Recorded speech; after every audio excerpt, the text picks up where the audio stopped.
brand new episode of the Love of Fighting podcast. It's your host, as always, Ashley, and we are joined by my good friend Tyler from Mom's Basement Podcast. Tyler, how you doing, my friend? I am doing well. Thank you so much for having me. I am really happy because Anthony Smith won last night. Anthony Smith is my favorite mixed martial artist of all time. I have an obsession with that guy. So thank you for having me. I'm happy to be here. Yeah, Anthony Smith. My God, this guy is a fucking killer. He, Yeah. I mean, I thought he was. I thought Ryan Spann was going to do a little bit better, to be honest. But I don't know. He just completely destroyed him. And your mic is off, by the way. Yeah, I usually go on mute when the other person's talking, so I don't get any. So you don't get any feedback. Oh, it's all right. It's all right. It's all right. So yeah, I mean, Ryan Spann. I mean, it was. I think it was a little bit too early for him. It was too early. I can tell you. So I had Anthony. I was fortunate enough. I had Anthony on my show in May. Yeah, it was like May or June. I had him on my show, and when I so I found out about that fight after we stopped recording. He told me he was going to fight Ryan Spann, and I couldn't say anything until it was announced. But he was very, very excited for that one. He wanted to. He was just like, yeah, Ryan Spann's been trying to fight me for a while. That's a good matchup for me. I'm ready for that matchup, and if he wants to do it, let's bring it. So yeah, it was kind of neat to be behind the scenes for that one slightly, and just kind of have an advance notice, like knowing that he was going to fight Ryan Spann. But yeah, you're right. I did believe that Spann. I would have bet for sure it would have gone out of the first round, and it didn't, and that kind of caught me off guard. Yeah, I mean, Anthony looked amazing in there. I mean, his last three fights, he looked amazing. He he changed. I think the evolution he changed. I mean, from that John Jones fight, the Glover Teixeira fight, the Alexander Rakic fight, he looked really great, and I'm so happy for him, man. He's a really nice guy, great fighter, great fighting style, always fan favorite. You know, this fight, after the fight, you remember the fight after the fight? What happened, right? I don't Mhm. know what was that all about. He was fired up, So, man. yeah, so basically what happened is prior to the fight, Ryan Spann was talking a lot of smack and was Yeah, basically insinuating that Anthony Smith wasn't entitled to his respect. He didn't really care about any of his previous bouts, the amount of time that he spent in the game, and Anthony is a really, from the little I know him, I'm not going to pretend like we're like best friends or anything. I'm not going to go that far. I've only had him on my show once, but I spent a couple hours with him, and he's very, very genuine. He's very, very laid back. He's got a very easygoing personality, yeah, but it's about respect. Like he doesn't really care too much about what people like might think about him, whether they are a fan of him or not. But if you don't respect him for like what he's done and the work he's put in, that's a quick way to get him fired up. And I think that's why we saw that scuffle. yeah. I mean, he was fired up, man. I think you could throw in another guy in there and he will fight him and beat him. I mean, he was fired up, and you're right. You're right. If you disrespect this man, he's gonna get mad. Because how can you disrespect Anthony Smith, man? The guy took an illegal knee on the chin from John Jones and kept up fighting. You saw that with Right. Aljamain Sterling. We don't know that's fake or not. We don't know if he faked it or not. But Aljamain didn't continue, but Anthony Smith did, and he could be a world champion. I mean, even if they gave him an immediate rematch, and even if John would have finished him in the next fight or beat him, Right. he would still be a former champion, right? I mean, if a casual comes over and he's like, "Who's this Anthony Smith guy?" Oh, he's a former champion. Well, he's a former champion, right? And he didn't do that because he respects this sport so much, and he doesn't want that, you know. He wants Right. people to respect him, and he's a great fighter. And for Ryan Spann, I think it was a little bit too early for him. I think he's a great fighter. You know, it was too early, man. Number 10 against number 6, it was a little bit too early. I think, well, it's curious because I'm wondering how many contracts Spann has left, and I'm wondering if he has maybe one or two more fights left. That was a win over Anthony Smith could have given him some more negotiating power. That's a theory. I could Yeah, be totally wrong, but but I don't think it's gonna be any problem negotiating if he wants to re-sign with the UFC because he's a great fighter and he's lost only twice in the UFC, I believe, right? And he's lost only twice in the UFC, and he lost to the best. Johnny Walker, he's a great fighter, and Anthony Smith, he's top 10, top 6 in the light heavyweight division. A guy who's really respected in the sport, and so that's I don't think that he's gonna have a little in problems with negotiation and stuff, but he should win his next fight because you lose a couple of fights, it's not gonna be good for you, man. he's going to have to punch down for a little bit, and Yeah. if he's going to fight again, Spann's going to have to probably fight somebody in the Below 13 him. to 15 range or somebody who's not ranked at all. He might have to punch down for a couple of fights. Yeah, I mean, yeah, when you lose a fight where you are given a higher ranked opponent, if you lose that fight, you should defend your number 10 spot because you got to prove that you are number 10. When you prove that you are number 10, you deserve to be ranked higher. They give you a higher ranked opponent. That's what happened with Stephen Thompson. He beat Vicente Luque and Jeff Neal. He proved that he's number 5. Then they gave him Gilbert Burns. Didn't go his way, but still, you know what I'm saying, right? Yeah, and when you look at back to Anthony Smith, he lost to Rakic, and then before that, he got mauled by Glover Teixeira. And what did he have to do 3 fights later? He fought an unranked guy, Devin Clark. And then after he fought Devin Clark, he fought Jimmy Crute, who's like 13 or 14, somewhere like that. Yeah. And then he fought Spann, which is 10. So he's paid the price. His last 3 opponents have been ranked below him. He's going to. I think he deserves a fight against Rakic. It'll be really, really interesting to see how that rematch goes if it does happen. Rakic dominated that fight the last go around. It was a really boring fight, in my opinion. It was just Rakic maintaining top control and just doing enough to not get stood up. But that was basically what you saw for the duration of that bout. It was not a good performance by Anthony, and it was and even if you're not a fan of either of those gents, it was just a boring fight to watch. Yeah, I mean, Rakic, his last fight against Thiago Santos was also boring. I mean, I don't know what it is with Rakic. He doesn't want to get hit that much because Anthony Smith and Thiago Santos, they're known for their power, and I think that's the reason he's kind of boring. But yeah, I would love to see a rematch. I mean, Yuri Prochazka he's serving as a backup for UFC 267 main event. So he's been champion and number 1 are fighting. Santos is busy, so the only guy who's not busy right now is Rakic, and I think that's a fight that makes sense. December 269, they can do it. He wants to do it in December. Let's do it. Yeah, it makes total sense because I think the fight to make after this upcoming bout between Glover and Jan, Yuri's going to get a shot. Yuri's going to he's going to contest next 100%, regardless of the outcome of this fight. I don't think it'll be a rematch. Yeah, I don't think there'll be a rematch. Even if Jan loses, he's going to have to work to get a rematch. I think even if Jan loses, he will not get a rematch right away. I think he's going to have to wait. I don't think Jan's losing, personally. I don't.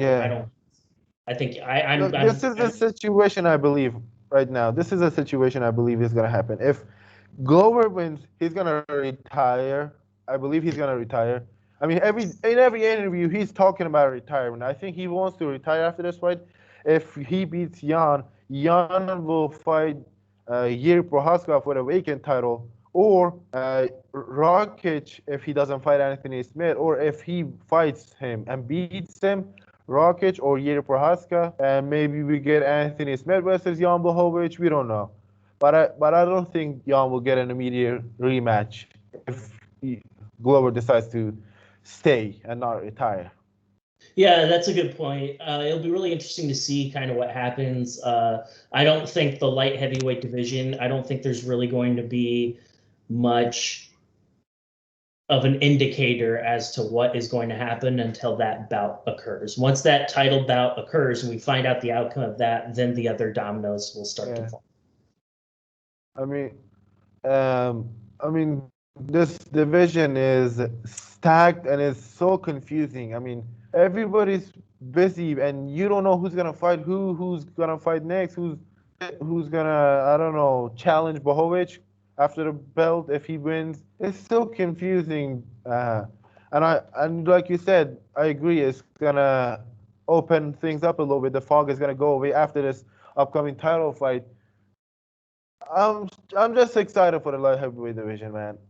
And me too. Me too.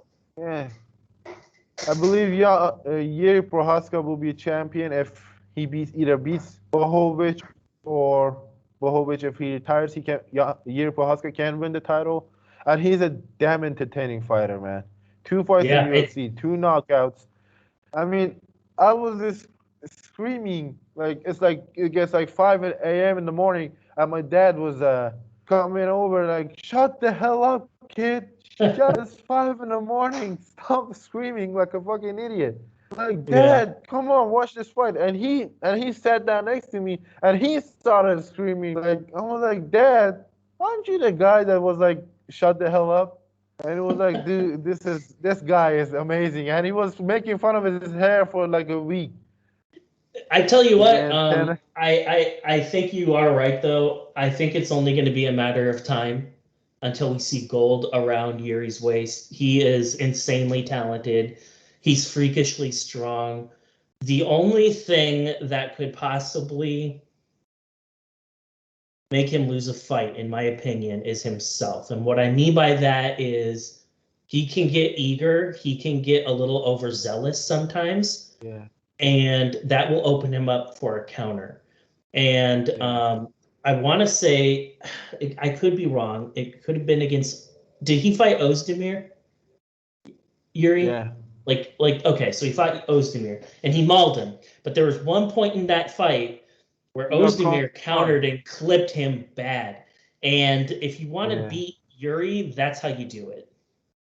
And if he fights Blachowicz, Blachowicz, he's the most powerful light heavyweight in the top 5 overall. But we don't know who's got the most power in the light heavyweight division until we see them fight. And I believe if he gets caught by Jan Blachowicz, it's gonna be a long night for him.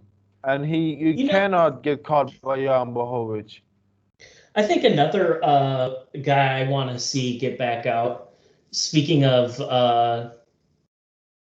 Yuri's most recent opponents, is Dominic Reyes.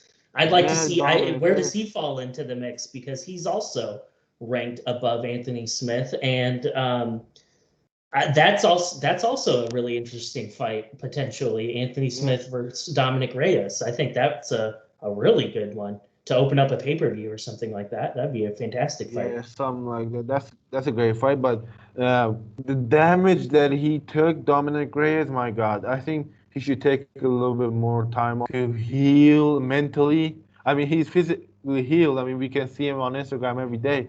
He's physically healed, but mentally, I don't know if he's there yet or no. You're right. He should take the rest of the year off and then maybe come back next summer. That logically, that's probably the most wise thing for him.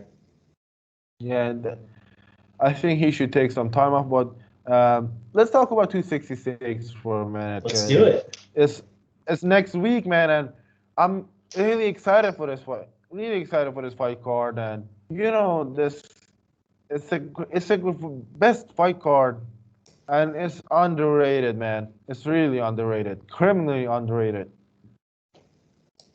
Yeah, there's going to be some really interesting bouts.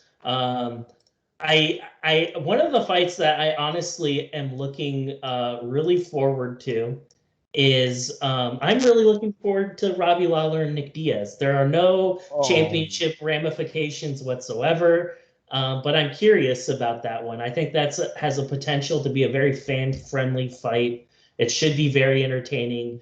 I don't believe that fight's going to go to the ground at all. I think it's a classic matchup between a fighter that throws bombs like Robbie is known for yeah. against a guy with insane cardio who will throw volume at you all day long. So I think that'll be a sneaky good fight. I'm really excited for that one in particular. Yeah, I don't know who I'm gonna pick. I said it even a couple episodes ago. I said I'm not gonna pick anyone in that fight because Robbie is not the same. Robbie is not in his prime. He's lost a couple of fights, and we don't know the situation with Nick Diaz. We don't know if the ring rust is gonna be there, if he's gonna be slow, if he's gonna be fast. We don't know about his cardio. I mean, Diaz brothers, they got the cardio, but we don't know. He hasn't fought in like 5 years, 6 years. We don't know And the situation with Nick. Yeah. I mean, I don't know, man. All I know is I tell that you what, I'm pretty confident. The more and more this I was initially with you, like I had the same mindset initially. However, as I thought more and more about the fight, the more and more I like Nick Diaz. And the reason why I like Nick Diaz is because he's been inactive. He's almost 40 years old. He has not mm, competed for the past 5 years. He does not have the mileage that Robbie has. Robbie looks like a shell of himself, or at least he has now. And yeah, that's the Askren fight withstanding. Everyone knows that he got screwed out of that one. We all know that. yeah. But Robbie just hasn't looked like the same guy. To be fair, Nick is. I'm not expecting him to look like the 30-year-old version of himself anymore. But the Diaz brothers are Mm, in phenomenal shape. I would imagine that him and Nathan have been sparring, training together while Nathan was getting ready for his fights. So I'm expecting yeah. Nick to show up. I'm expecting him to win also. I don't know, man. I don't know. I don't know who I'm gonna pick, but the fight. I predict like you said, a fan favorite fight, and people are gonna win. Viewers are gonna win. It's gonna be a Abs- great fight, and I don't want to see either of them lose. I hope it ends in a draw, so we don't see anyone lose because you know both legends, man. And it's been a long time since we saw Nick. Last time it was against Anderson Silva, where he right. tested positive for marijuana. Oh my God! I mean, and someone tested positive for marijuana. Have you ever smoked marijuana? I'll plead the fifth, which in America means I'm not answering. So I've never smoked marijuana. I don't know how it feels. I've never smoked marijuana and been to a gym afterwards. I don't know how it feels, but I know that it's not performance enhancement. It's not PEDs. It's not gonna give you good Right. cardio. It's gonna make your cardio even worse because it's going through your lungs and all that stuff. So I don't know why he got a 5 year suspension for that. I mean, it's ridiculous, but it is what it is, man. And still, athletic commissions, they're fucking dumb.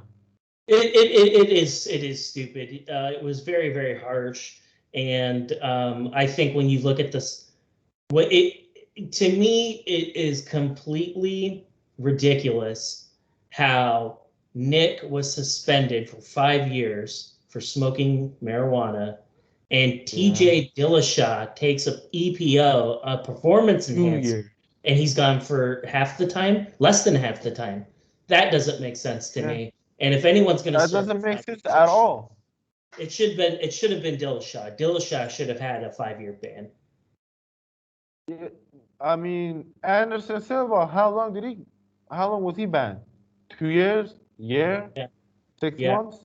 not 5 years. No, Yeah, 5 years. and he was suspended for steroids after that fight was a no contest between him and Nick Diaz Yeah. because Anderson popped positive for a performance enhancer of some sort. I forget what it was. It's been a long time. I think it was steroids. It was steroids. Mm. I don't know the Yes. difference, but it's steroids. Steroids, yeah. Yeah. Yeah. So, I mean, it's pretty much like they're all different kinds of like performance enhancers. EPO is not a steroid. I at least I don't think that's what TJ Dillashaw was taking. So yeah, I mean I don't know. We'll have to ask somebody more qualified than me. But yeah, it's just ridiculous. I mean, if fighters want to smoke marijuana, I don't care. I think the commissions need to revisit those rules and you know, if the fighters want to engage in that, treat it like alcohol. I mean, it's not that big of a deal. If that's what they want to do, fine. I just don't care. Yeah, I mean, listen, marijuana, alcohol, it doesn't give you that energy, you know, it doesn't give you what EPO or steroids give you, like, and ban someone for 5 years. It's like, it's ridiculous. I mean, Yeah. state athletic commissions, I don't know how that works over there in America. I don't live in America, but Mhm. from what I know is that they're a little bit dumb. I think they're judges. Start with the judges. They're the You, people who gave Yoel Romero a whole fight. I mean, Yoel Romero lost every round against Phil Davis last night. I mean, Mhm. how can you be so dumb and work for athletic commission? How can you be so dumb and, you know, have a job in this line of work? How does Evander Holyfield get a boxing license at 60 years old? Like, Exactly. you know, it's 60 ridiculous. years old. He shouldn't even be driving a car, let alone fight. Yeah, it's insane. It's I'm serious. absolutely insane. But yeah, that's the fight business, though. You know, I Yeah. mean, I am of the opinion that um, you know, there's corruption involved, there are payments, there's behind the scenes, there's bribery, there's all kinds of dirty things that happen that I'm enable sure those things to Trailer happen. did something like that. I'm sure Yeah, Fight Club, yeah. Trail Fight Club, Circus Fight Club. I mean, they're- I don't know how the hell they're still working. How the hell they still have the fundings and all the money? Where the hell did these guys get all the money, man? Where Yeah, do you get all the I think it's money? promoters that are paying bribes. Personally, I mean, when it comes to that boxing, that particular boxing bout, uh, you know, I think there's some suspect activities going on there. I mean, if you wanted to bring an old guy to fight Rito Belfort, why didn't you bring Mike Tyson, who's in better shape, or Roy Exactly. Jones Jr., who's in a better shape? Right. Yeah, it's insane and it's kind of an embarrassment and it's kind of a stain on what used to be a really good sport. I'm not a boxing fan. I think it's boring for the most part, and it's hard to follow. It's very confusing. I know it's wildly Yeah, popular in Europe and you know, it's probably more popular outside of the US than within, in my opinion. It's very big in Mexico. It's very big in Latin America. It's very big in Europe. yeah, In England, in particular, they love that shit over there. But I don't know. It's just, to me, it's a very difficult sport to follow. yeah. I mean, you got like, let's say 155 division. Is there any 155 division? I don't know anything about boxing. I don't know too much. I 155 don't division.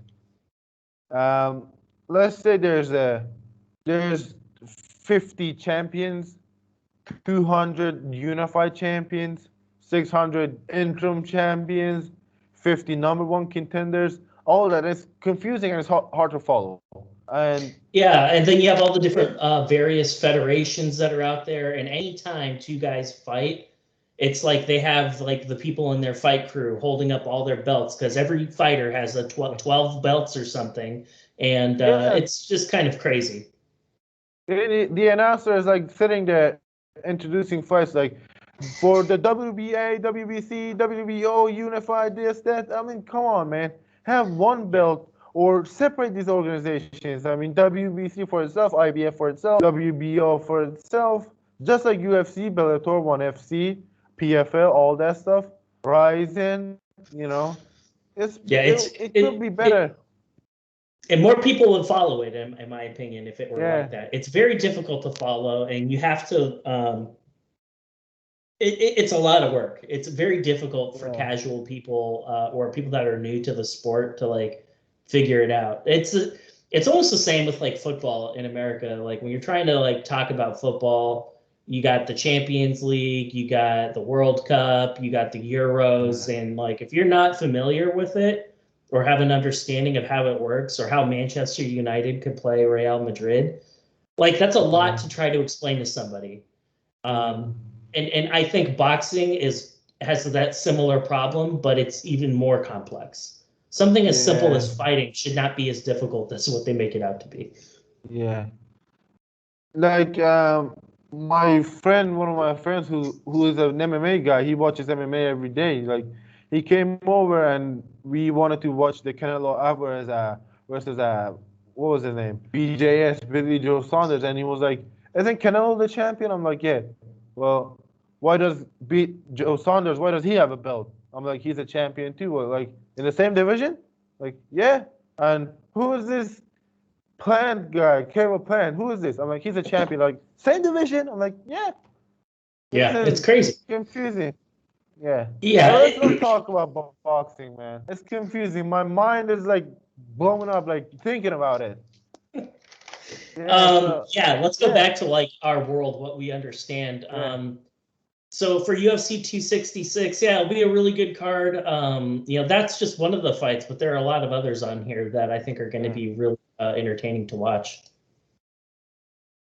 Main event, I think main event is going to be good. Co-main event, Black Widow, she's always entertaining. Who else we got on the card? I don't know who else we got on the card. We have Curtis Blades versus Rosenstrike. Jairzinho Rosenstrike. Jessica Andrade versus Cynthia Calvillo. That opens up the card. And then for the prelims, there are a few good fights, but the prelims are actually very good. You have Marlon Moraes versus Rob Vashvili. Dan Hooker versus Nasrat Akparas. That'll be a good one. That'll be. Shamil Abdurakhimov versus Chris Daukaus. That's a good one. Roxanne Modafferi versus Talia Santos. Like, those are all really good fights. Yeah, great fights. I mean, and when you look at this Jairzinho versus Blades, that fight is either gonna be a wrestling clinic from Blades or a striking clinic from Rosenstrike. And in Blades, his last fight, even though he's is he a D1 wrestler, All American? Derek Lewis, he said it on Joe Rogan's podcast. He said he doesn't shoot like a wrestler. He just lunges in. He just goes in, grabs the leg. So that uppercut is going to be there. I'm sure he's fixed that problem. I believe he's going to fix that problem. But if it's on the feet, I think Jairzinho, he's going to do a little bit better. I think we're going to see Jairzinho. I'm going to go with Jairzinho by unanimous decision, to be honest.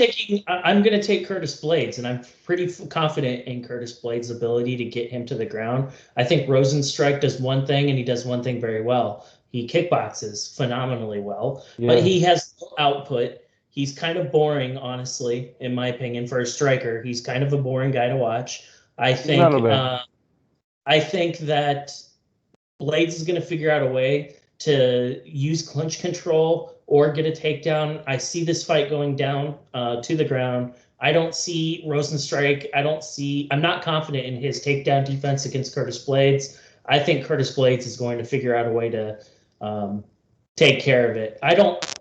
I'll be mildly surprised if it goes the distance, but I'm fairly confident Blades is going to figure out a way to either get a submission victory or like perhaps a ground and pound victory.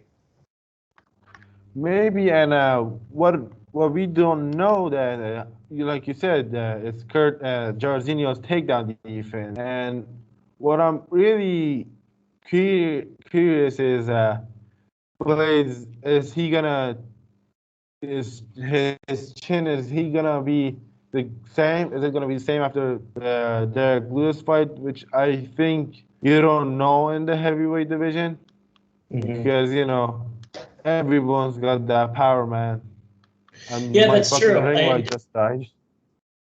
Yeah, that's true. So like Curtis Blades, I mean, he made a mistake he got caught against Derek Lewis. Now a lot of guys get caught against Derek Lewis. he was fighting a pretty good fight prior to that knockout occurring. But you know what? He made a mistake. He got caught, and he's just going to have to not get caught again. And if it happens, Jairzinho, I mean, he similar to the Black Beast. He has one-stop finishing power. He does, and we saw him do that against Alistair Overeem. Alistair Overeem was thoroughly dominating him the entire fight. Domination. Complete domination, but Jairzinho is just so strong. If he gets you on the chin, you're going to sleep. If it's a clean to the chin, he beats the clock, right? Yeah, he's a clock beater. He's got so many last second wins. Like if what's his record? 12-2, 12-3, 12-1. He's 12-2. Jairzinho. 12-2. Yeah. So the Francis Ngannou fight, he just was outmatched. He was just that Francis Ngannou, man. You cannot make mistake in front of that guy. And against Cyril Gane, he was just a step behind, you know. Mm-hmm. So, and let's say the fight with Overeem, he got the last second knockout, like 2 seconds left. He landed that big right hand, and it was like, wow. He could have lost that fight. And there are many other fights, I'm sure, that he beat the guy last minute where he was losing. So we don't know if he's gonna use that last second power, because he's got that power. But against Curtis Blades, like you said, is he gonna be on his feet at all the time? Which is gonna be hard against Curtis Blades. But the reason I'm saying it's gonna be a unanimous decision is I think he can stop the takedowns, or if Curtis hasn't fixed that problem, that issue of just lunging in, he's gonna beat him up with a couple uppercuts. He's gonna lose his confidence, and he might just stand up where that a striking advantage is on Jairzinho's side. That's the reason I'm saying, Jairzinho by UD. It'll be interesting. We'll see what happens. Yeah, we'll see what happens. Who else we got? We got what's her name? Jessica Andrade. She's coming off a loss against Valentina Shevchenko, which I think she was completely outmatched. I mean, you cannot fight Valentina and have anything against her, honestly. And it was a one-sided beatdown, but I think she can do it. She's powerful. She's got that power, but I don't know, man. It's gonna be a good one. Yeah, I think for Cynthia, she needs to figure out a way to get this fight to the ground. Jessica Andrade, if you can get her down to the ground and maintain top control, you might have a chance at getting enough points, surviving, keeping it on the ground, trying to put her in a position where she can't use her stand-up power. I think that's key for Cynthia. I think Jessica is going to try to grab the center of the octagon right away. I think Jessica is going to walk her down, and I think she's going to get a knockout. I don't see this one going very far. I think I believe in Jessica's stopping ability, and I believe this fight's going to look very, very similar to her bout against Caitlin Chookagian. I think she's going to get a finish in a very similar fashion.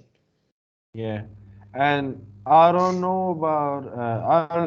I feel like she's gonna win. I don't know about her mentality right now, because she was dominated in the last fight, and she's a former champion. She's got the championship mentality, but we don't know, man.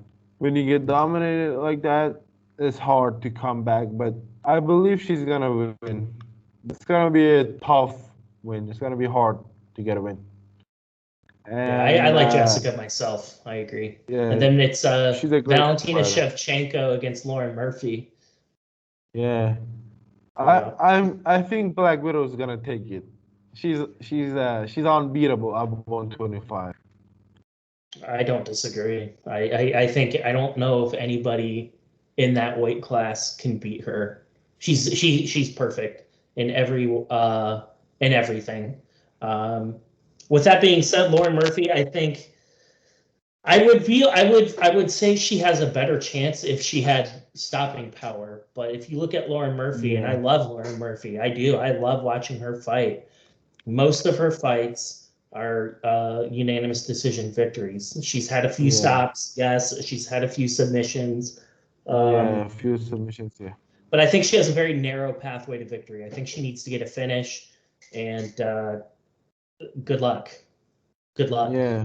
I, Good luck against I Black Widow. yeah, good luck. I believe Shevchenko is, you know, I'm dominating. 100%. Like Yeah, always. yeah, 100%. Yeah, 100%. And we got another banger on this fight. Dan Hooker versus Nasrat Haqparast. And I just wanted to take this time and, show my support to Nasrat. I mean, it's a heartbreaking thing, losing someone you love. And respect to this man for fighting, for not pulling out.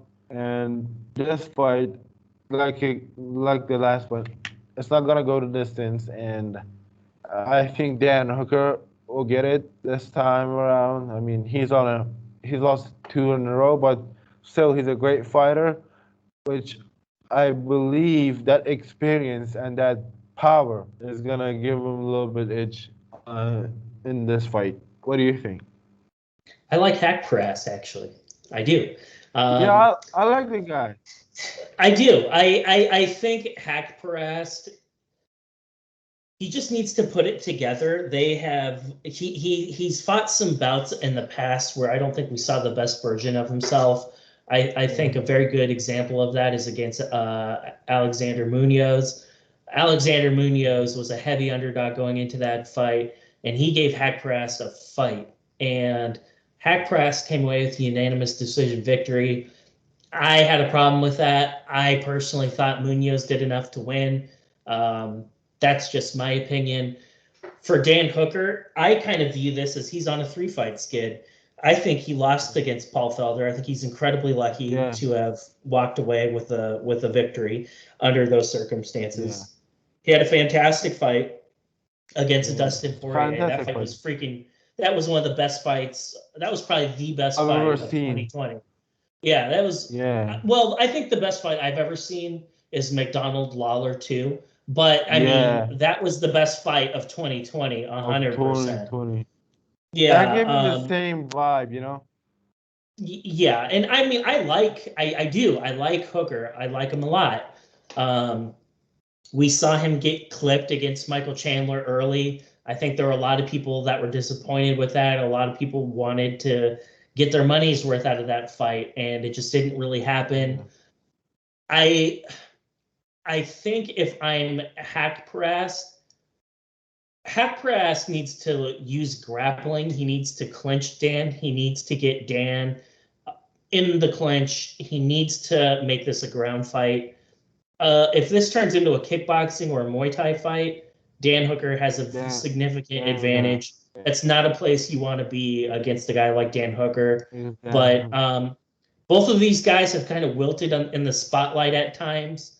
Um, for some reason, though, I just have a feeling that Hackprast is going to figure out a way to get it done. But I do agree with you. This is a bout I do not see going the full 3 rounds.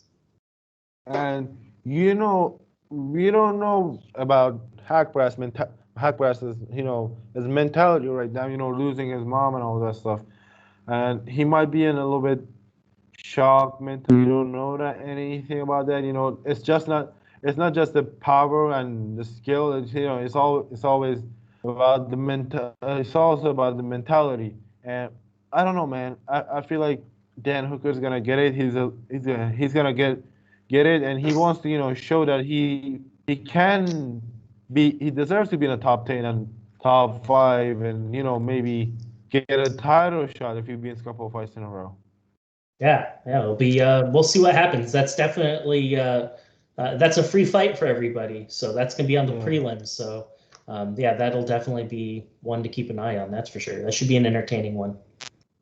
Yeah, it's an entertaining one, and let's get away with the fights a little bit. Let's go outside the fight world. Let's go to our friend Conor McGregor. You just see this situation with MGK. What are your thoughts on that? I really don't pay a whole lot of attention to what Conor McGregor does outside of the octagon. It's always something with him. He is either punching old men, breaking people's phones, or getting into trouble in some way, shape, or form. Um, you know what? I think it's one of those things where I would go as far as to say that the game has probably passed him by. If you look at every weight class that's out there, 145, 155, 170, I don't think he could be the champion in any of those weight classes right now. None of them. I don't see it. I don't see that. Could you imagine if Conor had to fight like Sandhagen? I know that's 35, but could you imagine if that? I mean, if that bout happened, or could you? I just don't see it. Could you imagine if Conor had to fight Brian Ortega? Brian Ortega would kill Conor McGregor. He would kill Conor McGregor. Like I like the zombie against Conor McGregor. That would be a fight. That would be a fight. Yeah. I just don't think he has it anymore. You know what? Props to him. He deserves credit for bringing eyes to the sport, and for that he gets my respect. But it's just the antics outside of the cage. Listen, the guy is a cash cow.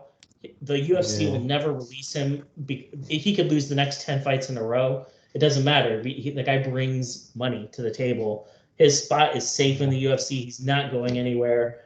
He'll be in the UFC as long as he wants to be.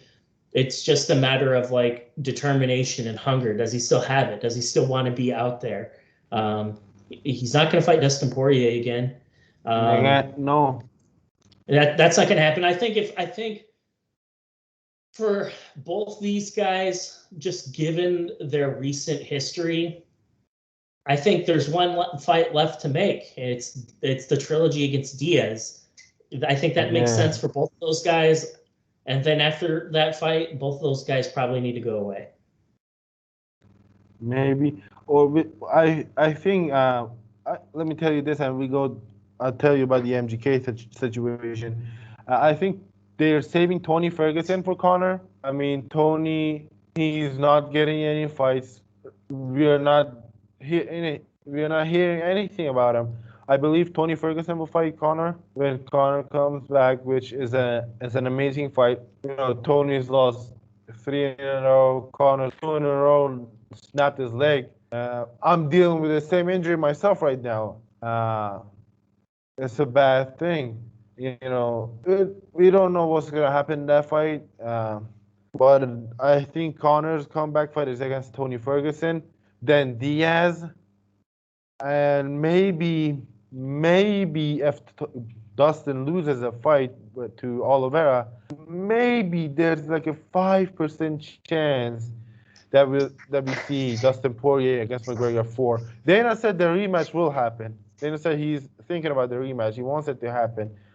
But if this is the situation, if Conor wins against Tony Ferguson and Diaz, it might happen.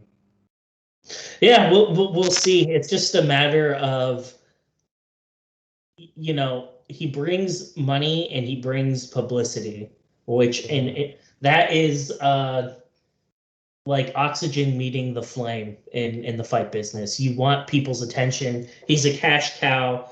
Everyone talks about McGregor. He's just as famous, perhaps more famous outside of the cage than he is for what he's done inside the cage. But hey, yeah, it'll be interesting to see. Do I think he'll ever be in a spot to seriously contend for any belt? No. But does he put on entertaining fights? Generally, yeah. But I think the UFC is going to, and Sean Shelby, they're going to have to think really hard about how they want to market him and how they want to, they're going to have to think really hard about who they want him to fight against.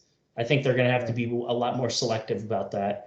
Because putting up Conor against like a grappler, we've seen how that gotta be good. You know, it's gonna they're gonna have to put him against like a striker of sorts. Yeah. Why not? You know what? Like make Dan Hooker fight Conor. That'd be a fantastic fight. Yeah, that's a fantastic fight. No one's gonna go on the ground. But I believe, City Kickboxing, those guys are fucking geniuses. They're gonna make Dan go to the ground. Which against Tony. That fight would look very similar to Dustin Poirier. I think you'd have a very similar fight between Conor McGregor and Dan Hooker if those two ever had a chance to go. It would look very similar. If you liked the Dustin Poirier versus Dan Hooker fight, then you would like Dan Hooker versus Conor McGregor. It would be a fantastic fight. It's a fantastic fight. And even maybe I'm saying Tony Ferguson because Tony's ground game hasn't looked that good in his last two fights. Let's be honest here. Yeah, that's true. Let's say it's 2016. You take Tony Ferguson down, you're in a triangle. Yeah. You sprawl with Tony, you're in a Darce. You're in an armbar. You're in this. But right now, his last two fights, he's been dominated on the ground, and he knew that Charles Oliveira will take him to the ground, and he didn't train jiu-jitsu or wrestling at all. His last fight, his coach, Freddie Roach, right? He was training with Freddie Roach, and he was in Threat and Agony. He was like, we didn't think that Benil is gonna go to the ground. Of course, he's gonna go to the ground. He's a black belt. He's a black belt, right? And he's a no-gi champion. He's got all that stuff, and he's got good striking. He's gonna take it to the ground. Let's say, I'm a striker. I like striking.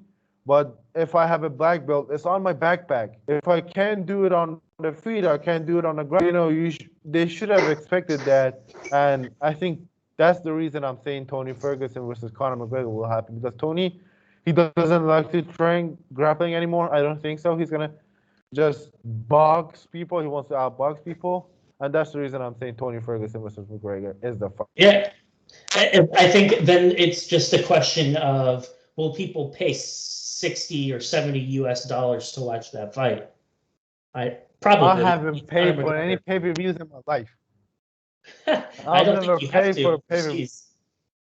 Yeah, we got a website. We pay like $10 a month. It's a membership thing, and you can watch pay-per-views, fight nights, and re-watch every single fight you want for like $10 a month, $20 a month. That's great. Yeah, it's just it'd be really interesting to see, from a marketing standpoint, how that fight would do. But like I said, so far McGregor's been the touch of gold, and people have always tuned in for his fights. So I would imagine it probably won't make a difference. But yeah, that's a good point. I see Ferguson being a viable opponent. Yes, that seems reasonable. Or there's another great fight. There's another fight that Conor is going to 100% win. Let's put him against MGK. Let's put him against Machine Gun Kelly. Let's put him in there. Or you know what? Make him fight Jake Paul. If we're going to go down that road, make that fight. No, not Jake Paul. I don't want to give too many light to that idiot. I don't want that guy to, get all the light and attention. Hey, listen, if you want to be a boxer, if you want to challenge Canelo Alvarez, like he always says, for the belt and all that stuff, you gotta fight boxers. You gotta fight real boxers. You shouldn't fight basketball players and fucking retired MMA fighter who's a wrestler who's got no hands. Which I believe if I fight Ben Askren in a striking match, I will beat him up. I don't think Ben Askren's got any stand up. And you fight that guy and you beat him and you're crying over there like a little bitch that you are, talking like you're the future of boxing. You're not the fucking future of boxing, man. Yeah. If you want to fight boxing, fight. If you want to box, fight real boxers. Don't go out there and fight Woodley, who's a welterweight, 5'9", who's got one-shot power. He's not a striker. He's a powerhouse. I tell you what. Here's a fight. Here's a fight Make him fight Mike Perry. Mike Perry would kill him. Mike Perry would freaking kill him. I can kill him. I will kill him. Dude, how long has he been fighting? How long has he been training? 5 years? Who? 2 years? 2 years. Yeah, Paul? Yeah, I don't know. Something like that. Listen, I'm 17 years old. I just turned 17 September 9th. I've been training boxing and kickboxing since I was 2 years old. And you're saying that this guy is going to do anything better in front of me? I'll give him a round. I bet you beat him. I'm sure you would. I'm sure you would. I'm sure a lot of people would. I'll give him a round. 2 rounds. I even dropped myself twice in the first round. Let's see what you're going to do against me. I tell you what, I will say this, though, about Jake Paul. There is one positive thing about him. He's right. I do think he's made a difference in talking about fighter pay. I think that's an important issue, and he doesn't just talk about it. He is a man of action. I personally don't really care for him. I don't watch any of that crap. I don't care. It's not mixed martial arts. I don't care about boxing. I don't care about Jake Paul. I don't cover about Jake Paul at all. Like I don't care about him on my Instagram. I don't care about his silly little fights. I just don't care. I have other things to do with my life. But no one gives a shit. Yeah, I mean, people that seriously cover the sport like we do, 90% of us don't give a shit. When he fought Askren, I didn't care. When he fought Woodley, I didn't watch. I didn't watch either of those fights myself. I watched the. I will say this about Paul: I do respect him for putting his money where his mouth is. He is he's been a man of his word when it comes to making sure that fighters that are on his undercard are compensated fairly, and I think that's important. That's important. I don't believe that money was coming from Jake's purse. I don't believe that at all. That's 100% crap, man. I think Showtime. I mean, how can you be a champion and get paid $75K? I feel that money, it was all Amanda's. It was all hers. But they said Jake Paul gave it to her so they can market Jake Paul as a good man and all that stuff. Listen, Jake Paul, all of his 4 fights were rigged. I mean, let's be honest here. Probably. It's a possibility. Sure. I mean, I didn't watch any of the fights. I still haven't, and I don't care. I mean, would it surprise me? No. But I think it was Sarah Alpar just most recently. He wrote her a check for like $10,000 to pay for her training expenses because the UFC wouldn't. So from that element, like he's talked about Dana White not paying the UFC fighters appropriately, and they don't get paid anything. Like most of the people that are in the UFC, most of the people in the UFC do not make a lot of money. They don't. It's paltry. It's paltry, and it's an embarrassment. Yeah, it's an embarrassment, and there's this new organization they're coming out. They're like, we're gonna pay fighters a shit ton of money, and I hope that happens, man. I hope that happens. And this thing came out. I don't know if I'm like correct or anything. That state athletic commissions, they wanted to do something about it, right?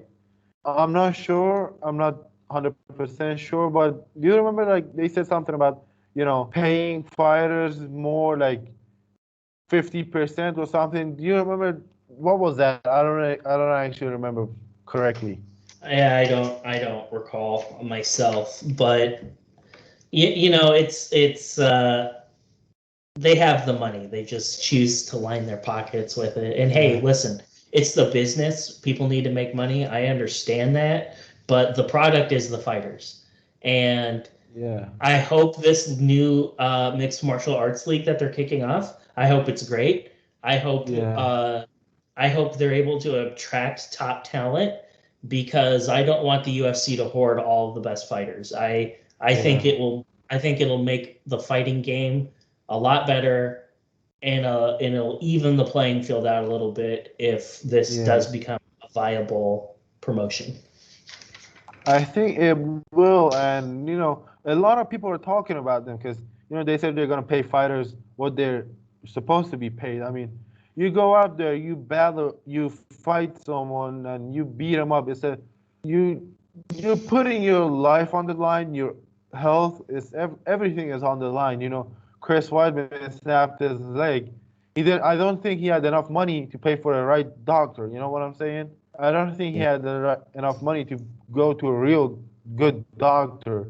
And look at Conor McGregor. He recovered like how long was that? 8 weeks ago, 9 weeks ago. And look at Chris Yeah. Weidman. He had two surgeries again. He had to get a surgery again. That shows you that fighters are not being paid. And Chris Weidman might never fight again. And he doesn't have enough money. When he doesn't have enough money to pay for his medical stuff, how do you expect this man to live in the without fighting?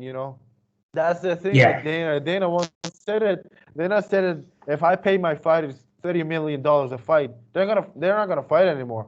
That's the reason they're not being paid. Because Dana, like he said, like in boxing, Canelo gets paid 50 million. If an MMA fighter gets paid 50 million, he's not gonna fight anymore. Well, what do you want to do? It's their life, man. I mean, I got respect for Dana. He's a great guy. He's a great promoter and all that stuff. But that's a little bit. That's not good. That's not good at all. Yeah. Yep. Absolutely. And I don't want to give Jake Paul too much credit. I don't like the guy. I want to beat him up like real bad. But Everybody does.